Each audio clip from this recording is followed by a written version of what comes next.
10 avril, 24 avril, les deux dates importantes de l'élection présidentielle. Avant de vous rendre aux urnes, vérifiez dans un premier temps que vous êtes bien inscrit sur les listes électorales. Pour ce faire, rendez-vous sur le site du service public.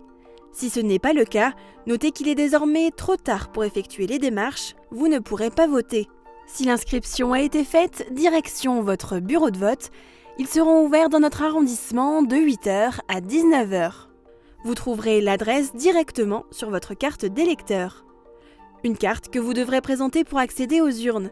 Pas d'inquiétude si vous ne l'avez pas sur vous le jour J, vous pourrez tout de même voter, mais une pièce d'identité est obligatoire pour tous. Si vous le souhaitez, vous pouvez utiliser les bulletins de vote reçus par courrier à votre domicile pour insérer celui de votre choix dans l'enveloppe qui vous sera remise sur place.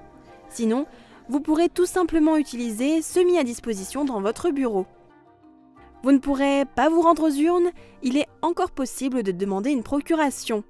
En théorie, vous pouvez l'effectuer jusqu'au jour du vote, mais ne tardez plus. Il faut prendre en compte les délais d'acheminement. Si la mairie ne reçoit pas la procuration à temps, il ne sera pas possible de voter.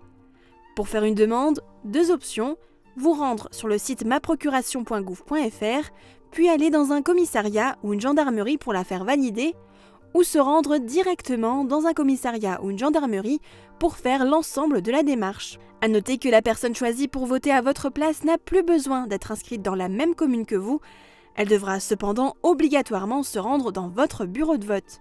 À noter aussi que si vous avez été testé positif au Covid, vous pourrez tout de même voter, aucun certificat sanitaire ne sera demandé, le port du masque est toutefois recommandé.